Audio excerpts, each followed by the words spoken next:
Вы будете в шоке, но в бюджете 500 000 рублей можно легко найти очень надежные и крутые машины.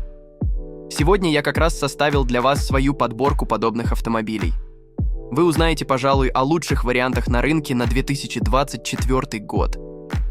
А в конце я расскажу, пожалуй, о лучшей тачке. Приятного просмотра. Недавно я поймал себя на мысли, что я хочу купить себе машину. Права я уже получил, правда, совсем недавно. И буквально все люди со стажем вождения рекомендуют мне приобрести недорогую тачку, чтобы ее не было так жалко, как, например, машину моей мечты. И в целом я согласен с этими людьми. Но покупать что-то совсем дешевое, развалиться за пару месяцев я уж точно не хочу. Так что я решил четко обозначить свой бюджет. 500 000 рублей. Но перед тем, как я поделюсь с вами своими мыслями, я бы хотел кое о чем вас предупредить. Найти идеальный автомобиль по всем параметрам в таком бюджете практически невозможно. Почему? Да потому что рынок машин сейчас очень сильно вырос. Даже те модели, которые когда-то стоили копейки, сейчас продаются за огромные деньги. Так что мне в любом случае придется жертвовать какими-то моментами. И первая машина, которая оказалась в моем списке, чаще всего эксплуатируется с одной определенной целью – доехать с семьей куда-либо. А это, знаете ли, огромное преимущество. Дело в том, что подобные машины не используются в такси. Правда, на них могут выезжать на проселочные дороги, так что не стоит думать, что кузов будет в идеальном состоянии. Да и возраст у этих машин весьма преклонный. Но не будем об этом, ведь перед нами легенда японского происхождения – Nissan X-Trail первого поколения. Подобный аппарат можно легко найти на площадках за приличную сумму. Что мне в ней нравится? Во-первых, вполне неплохая комплектация за те деньги, что за нее просят. Там будет вполне приятный салон, климат-контроль и много места. А иногда можно урвать варианты с панорамной крышей. Что еще нужно для счастья детей? Но лично меня подкупает то, что эта тачка японская. А это значит, она будет очень надежной. Тем более, что под капотом у нее стоит дизельный двигатель, а коробка передач механическая. Если вы выберете именно такое сочетание, то проблем у вас будет по минимуму. Единственное, что тачке будет около 20 лет. А значит, у ней 100% будут какие-то проблемы. И чаще всего они будут связаны с кузовом. Вообще у всех японских машин существуют проблемы с лакокрасочным покрытием. К сожалению, в условиях, когда зимой бушуют морозы, а дороги покрывают реагентами, любая тачка рискует довольно быстро заработать себе пару рыжиков на днище. Что уж говорить про 20-летних дедушек. Но даже так, вы сможете найти вариант, который походит еще несколько лет и не будет сильно морочить вам голову. Главное, будьте осторожны при подборе авто и не купите себе битую машину. Ведь в таком случае вы не будете застрахованы от куда больших проблем. Ну а для тех, кому не нужны большие и вместительные кроссоверы, а предпочтительны маленькие хэтчбеки, я могу предложить один весьма интересный вариант. Эта машина родом из Германии, так что у нее точно не будет таких проблем с кузовом, как у японцев. К тому же именно эти малютки славятся своей надежностью в плане силового агрегата. Важно отметить лишь один факт. Нужно опять же выбирать модель на механической коробке передач. Вообще я советую вам забыть об идее покупки машины на автомате. Дело в том, что в таком ценовом сегменте найти хороший вариант будет очень и очень трудно. А ремонт коробки передач – это всегда дорогое занятие. Так что это за машина, спросите вы меня. Шкода Фабия второго поколения. Это очень простой, но надежный хэтчбэк. В нем не будет никаких излишеств или крутых примочек. Только самое необходимое. Да и выглядит она не сильно круто. Так что вряд ли подойдет тем ребятам, которые ищут крутую тачку, чтобы катать девчонок. Эта машина имеет совершенно другую философию. Она создана, чтобы доставить вас из пункта А в пункт Б. Безопасно, спокойно, без каких-либо проблем. И она сможет это сделать. Ведь надежный двигатель уж точно вас не подведет. Ну а о немецком качестве, сборке и безопасности, я думаю, не стоит вообще говорить.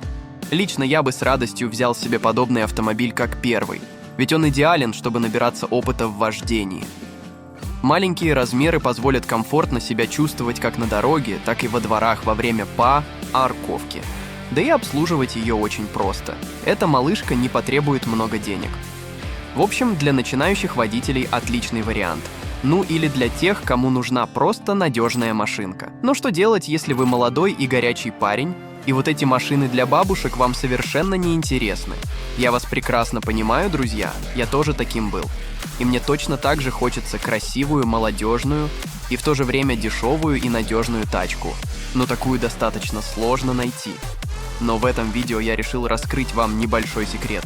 Дело в том, что такие тачки действительно существуют, а еще они довольно сильно нравятся девочкам. Так что берите на заметку. О какой машине идет речь? Я сейчас говорю про Suzuki Swift третьего поколения. Эта машина, хоть ей уже скоро и будет 20 лет, выглядит действительно очень хорошо и молодо. У нее весьма приятный и узнаваемый дизайн. И я не соврал, что она нравится девушкам. У моего брата была такая машина, и он постоянно возил на ней прекрасных дам. Но главное преимущество не в этом. Suzuki – японская марка. А значит что? Да то, что машина крайне надежная.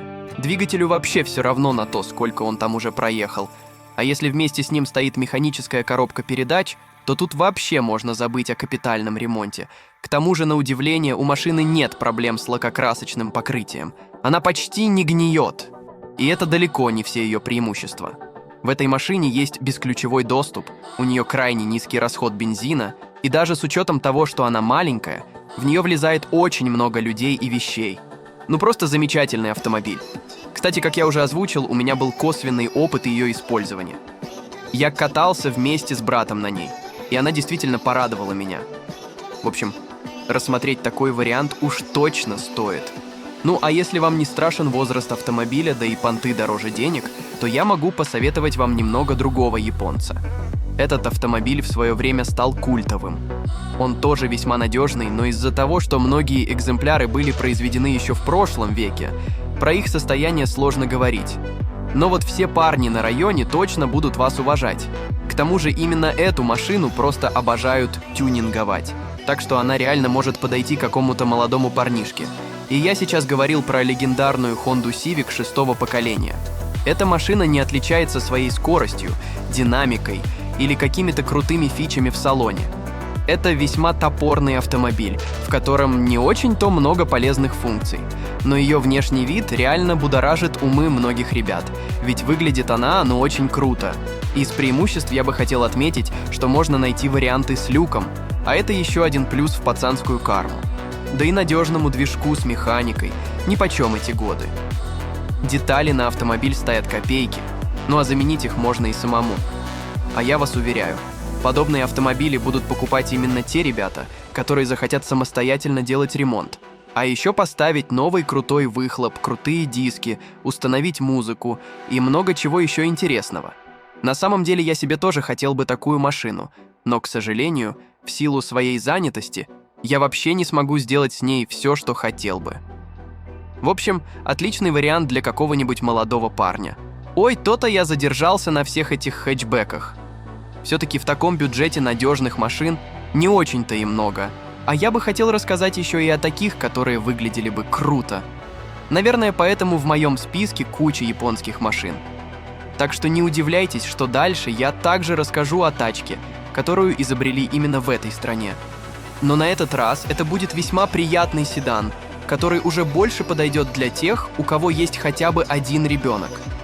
О чем идет речь? Я сейчас рассказываю про очень красивую Mazda тройку 2007 года выпуска. Казалось бы, машине через пару-тройку лет будет уже 20 лет, а она до сих пор выглядит актуально. Видимо, дизайнеры Mazda точно знали, как сделать красивый автомобиль.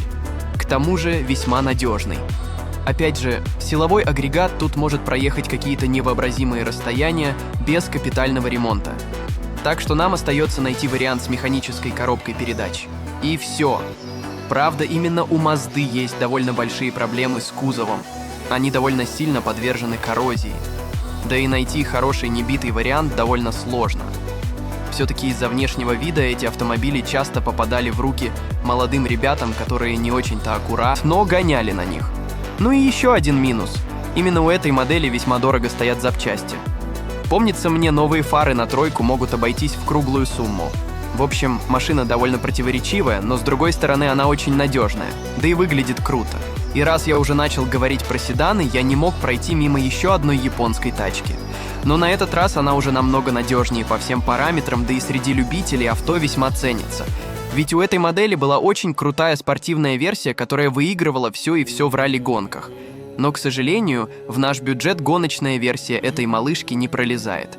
Зато молодые ребята могут затюнинговать ее внешний вид, будто перед ними будет стоять реально шустрая тачка. И я бы хотел уже представить вам эту машину. Внимание!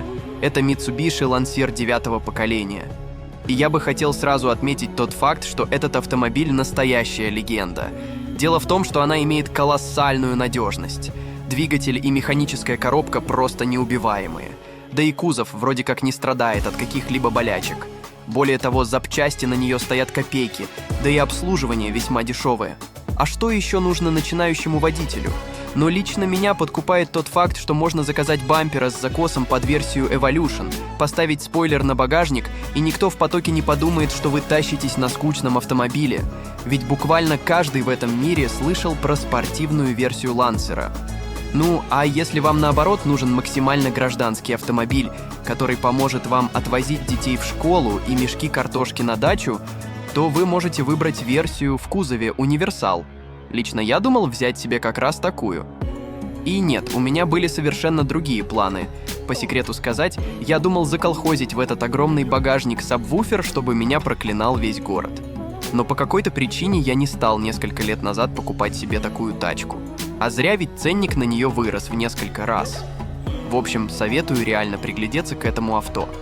Ладно, я уже понял, что я надоел вам со своими японскими автомобилями, но стоит все-таки признать, в этой стране умеют делать очень надежные тачки.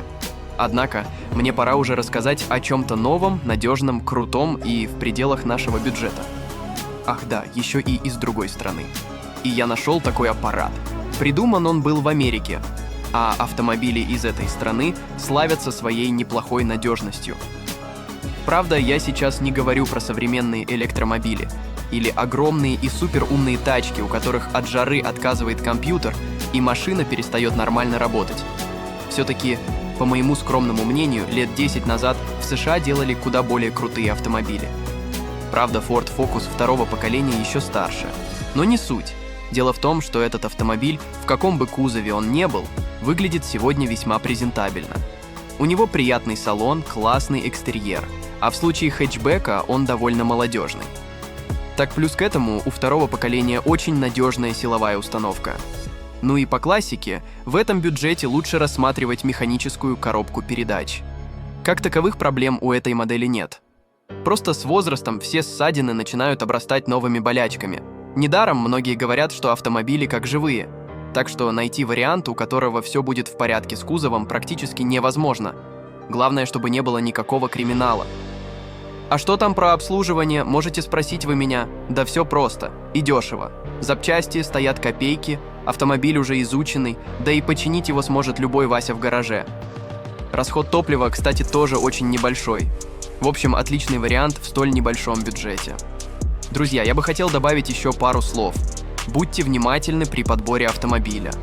Обращайте особенное внимание на его документы, проверяйте машины по базам на наличие ДТП и оценивайте все риски. Все-таки бюджет, в рамках которого я сегодня подбирал авто, небольшой. Вы можете возразить, что это огромные деньги, но для покупки действительно нового или почти нового авто их уже не хватит. А также следите за актуальностью этого видео. Вполне возможно, что через пару лет ситуация на рынке кардинально поменяется. Так что я могу сделать такое же видео через год-другой, чтобы мы сравнили результаты. А как вам моя подборка машин? Пишите в комментариях, чтобы вы включили в список, а также если хотите продолжение. Ну, а я пока добавлю тот факт, что при составлении списка мне помогал профессиональный автоподборщик. А знаете, где еще нужны профи? В нашей команде. Друзья, у вас есть возможность попасть в нашу команду. Если вы владеете навыками видеомонтажа, можете озвучивать ролики на русском, английском и других языках. Или же пишите интересные сценарии, мы будем рады с вами поработать. Пишите в Telegram-бота, ссылка в описании. И спасибо вам за внимание.